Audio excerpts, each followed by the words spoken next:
సూర్యాపేట జిల్లా కేంద్రంలో వివాదం చెలరేగింది. ఎమ్మెల్యే క్యాంపు కార్యాలయంలో ముఖ్యమంత్రి రేవంత్ రెడ్డి మరియు జిల్లా మంత్రి ఉత్తమ్ కుమార్ రెడ్డి చిత్రపటాలను తప్పనిసరిగా ఉంచాలని కాంగ్రెస్ నేతలు డిమాండ్ చేశారు. సూర్యాపేట పట్టణ కాంగ్రెస్ పార్టీ అధ్యక్షులు అంజద్ అలీ, మాజీ municipal floor leader Kakkireni Srinivas మాట్లాడుతూ, క్యాంపు కార్యాలయం అనేది ప్రభుత్వ ఆస్తి, అది మాజీ మంత్రి గుంటకండ్ల జగదీష్ రెడ్డి ప్రైవేట్ ప్రాపర్టీ కాదని స్పష్టం చేశారు. ప్రోటోకాల్ ప్రకారం క్యాంపు కార్యాలయంలో సీఎం, జిల్లా మంత్రుల చిత్రాలు తప్పనిసరిగా ఉండాలని వారు హెచ్చరించారు. ప్రజల నుండి ఫిర్యాదులు రావడంతోనే బుధవారం నాడు ప్రింట్ ఎలక్ట్రానిక్ మీడియా సమక్షంలో క్యాంపు కార్యాలయంలో సీఎం, మంత్రి చిత్రపటాలను ఉంచామని, ఎవరు తొలగించినా తిరిగి పెట్టడం జరుగుతుందని వారు తెలిపారు. సోనియమ్మ ఇచ్చింది, కాంగ్రెస్ పార్టీ ఇచ్చింది. ఏర్పాటు జరిగినప్పుడు తెలంగాణ రాష్ట్రం మిగులు బడ్జెట్లో ఉన్న సంగతి మన తెలంగాణ రాష్ట్ర ప్రజలందరికీ తెలిసిన విషయం. అట్లాంటి తెలంగాణ రాష్ట్రాన్ని అప్పుల పాలు చేసి ఎన్నెన్నో హామీలు ఇచ్చి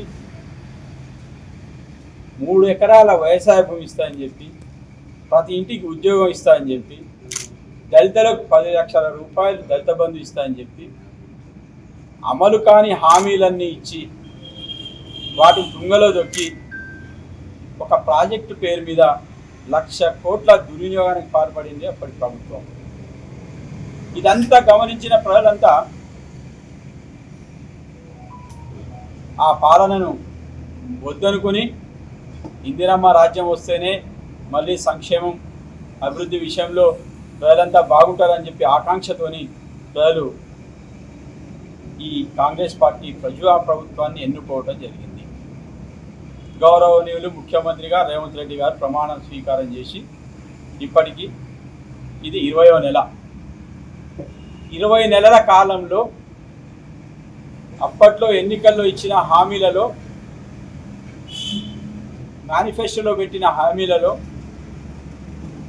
కొన్నిటిని అమలు పరుచుకుంటూ, అలాగే ఇంకా హామీలు ఇవ్వని వాటిని కూడా ఈరోజు కొన్ని ప్రజా సంక్షేమం కోసం ప్రవేశపెట్టిన పథకాలందరూ కూడా ప్రజలు గమనిస్తూ ఉన్నారు.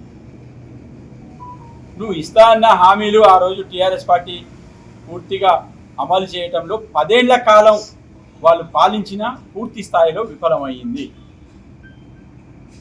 ఆ తదుపరి రాగానే ఈ 20 నెలల కాలంలో ఇచ్చిన 6 గ్యారంటీలలో అనేక పథకాలు రాగానే మహిళలకు ఉచిత బస్సు, 200 యూనిట్లలోపు ఉచిత కరెంటు, రైతు భరోసా, 9 రోజుల్లో 9,000 కోట్ల రూపాయల రైతు భరోసా, రుణమాఫీ, 2 లక్షల రూపాయల రుణమాఫీ.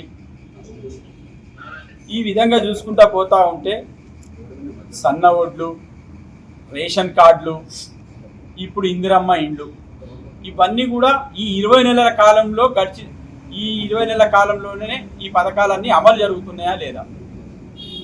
మరి వీళ్ళు ఓర్వలేక ఇక్కడున్న జగదీష్ రెడ్డి గారు గత పాలనలో 2 సార్లు వారు మంత్రిగా ఉన్నారు. అప్పుడు అక్రమంగా సంపాదించుకున్న డబ్బుతోని మళ్ళీ 3వసారి ఆయన సుమారుగా 100 కోట్లు ఖర్చు పెట్టిరని చెప్పి ప్రజలే చెప్తా ఉంటారు. ఓటుకు ఎంతెంత డబ్బు ఖర్చు పెట్టి ఇక్కడ ఆయన మళ్ళీ 3వసారి ఎమ్మెల్యేగా గెలిచింది. సరే, అయినప్పటికీ కూడా కాంగ్రెస్ పార్టీ కానీ, కాంగ్రెస్ పార్టీ ప్రజాప్రభుత్వం కానీ ప్రతి శాసనసభ్యుని గౌరవించినట్టే సూర్యాపేట శాసనసభ్యులు జగదీష్ రెడ్డి గారిని కూడా గౌరవిస్తూ ఉంది. వారికి ప్రతి విషయంలో కూడా, అభివృద్ధి విషయంలో కానీ, సంక్షేమ విషయంలో కానీ వారికి కూడా సముచిత స్థానం కల్పిస్తుంది. ఇది రాష్ట్రంలో ఉన్న ఈ రాష్ట్రంలో ఉన్న ప్రతి జిల్లాకు కానీ, ప్రతి అసెంబ్లీకి కానీ ఇది జరుగుతున్న పరిణామం. ఇక్కడ అసెంబ్లీలో జగదీష్ రెడ్డి గారు ఉన్నారని చెప్పి ఏమన్నా ఇల్లు ఇవ్వలేదా? 3,005 ఇండ్లు, 3,500 ఇండ్లు ఏ విధంగా అయితే ప్రతి నియోజకవర్గానికి కేటాయించినారో, ఈ నియోజకవర్గానికి కూడా, సూర్యాపేట నియోజకవర్గానికి కూడా గౌరవ ముఖ్యమంత్రి గారు 3,500 ఇండ్లు కేటాయించడం జరిగింది. కలెక్టరేట్లో ఏ ప్రోగ్రాం జరిగినా కూడా ఎమ్మెల్యే గారి స్థానం ఎమ్మెల్యే గారికి ఉంటుంది. ఎమ్మెల్యే గారి చిత్రపటం కలెక్టరేట్లో మంత్రి గారి తర్వాత ఎక్కడైతే వారిది లోకల్ ఎమ్మెల్యేగా వారి ప్రోటోకాల్ ప్రకారం వారికి చూస్తుంది. అది కాంగ్రెస్ పార్టీ నిబద్ధత, నియమ నిబంధనలకు లోబడి కాంగ్రెస్ పార్టీ చేస్తున్న విధానం. ఎందుకంటే ఎమ్మెల్యేగా గెలిచిండు, ప్రజలు వారికి అధికారం ఎమ్మెల్యేగా ఇచ్చిరు.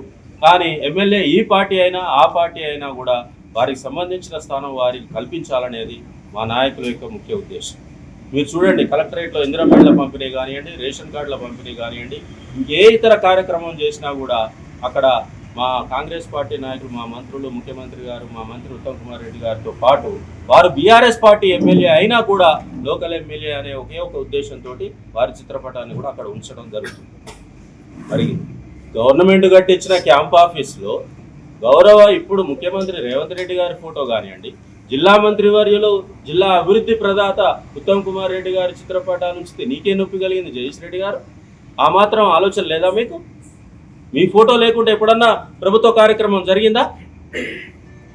కనీసం 2 సంవత్సరాలుగా మరి ఇన్ని ప్రభుత్వ కార్యక్రమాలు జరుగుతున్నాయి. ప్రతి కార్యక్రమంలో కూడా నా యొక్క చిత్రపటాన్ని పెడతా ఉన్నారు. మరి ముఖ్యమంత్రి గారి పటం పెట్టుకోవడానికి ఏమైంది, మంత్రి గారి చిత్రపటం పెట్టుకోవడానికి ఏమైంది మీకు అని చెప్పేసి మేము ఇప్పుడు పత్రికాముఖంగా మేము అడుగుతా ఉన్నాం. ఇంతకుముందు గత కొన్ని సంవత్సరాల సంది వారికి కూడా, వారు ఎమ్మెల్యేగా ఉన్నా కూడా, ఈ తెలంగాణలో ఉన్నటువంటి అందరు ఎమ్మెల్యేలకు ఎలాగైతే సీఎం రిలీఫ్ ఫండ్ లాగిన్ ఉన్నదో వారికి కూడా లాగిన్ అలానే ఉంచడం జరిగింది. మా ముఖ్యమంత్రి గారు కానీ, మా మంత్రి గారు కానివ్వండి, ఆ లాగిన్ ద్వారానే మీ కాడికి ఎవరైనా ప్రజలు వచ్చి మీరు సీఎం రిలీఫ్ ఫండ్ అప్లికేషన్లు ఇస్తే వాటిని పాస్ చేసి మీకు పంపిస్తూ ఉన్నారు. మరి మీ పిఏలు వాళ్ళందరూ కూడా వారు ఇచ్చిన ఫామ్స్ అన్నింటినీ మీరేం చేస్తున్నారు? కింద ముఖ్యమంత్రి గారి సందేశం ఉంటుంది. మనం సీఎం రిలీఫ్ ఫండ్ ఇచ్చినప్పుడు ఆ చెక్కుతో పాటు, లబ్ధిదారునికి ఇచ్చే చెక్తో పాటు సీఎం గారు ఒక సందేశాన్ని రాసి పంపిస్తున్నారు. మరి ఆ సీఎం గారు ఇచ్చే సందేశాన్ని కట్ చేసి చించి ఓన్లీ చెక్కునే ప్రజెంట్ చేస్తూ ఉన్నాడు. మీరు మీడియా ముఖంగా అతను ఇచ్చినవి చూడండి ఒకసారి. అది ఎంత లోకోబుద్ధి అండి, ఎంత చిల్లచేష్ట అండి అది. అలా సీఎం రిలీఫ్ ఫండ్ లబ్ధిదారులు చాలామంది అక్కడికి వెళ్ళినప్పుడు చూసి బాధపడి ప్రజా దర్బార్లో మా యొక్క నాయకుడికి విన్నవించుకోవడం జరిగింది. అన్నా, మరి సీఎం రిలీఫ్ ఫండ్ చెక్కులు ఇచ్చేటప్పుడు వారు సీఎం గారు ఇచ్చిన సందేశాన్ని ఇచ్చేసి ఓన్లీ చెక్కులే ఇస్తా ఉన్నారు. అక్కడ ఓన్లీ మొత్తం టీఆర్ఎస్ పార్టీ కార్యాలయంగా దాన్ని చేసి క్యాంప్ ఆఫీస్ని చేస్తారు. అక్కడ ఎక్కడా కూడా సీఎం గారి ఫోటో లేదు, మన మంత్రి గారి ఫోటో లేదని చెప్పేసి ప్రజలందరూ వచ్చి వారి ఆవేదనను వెలిపించడం జరిగింది.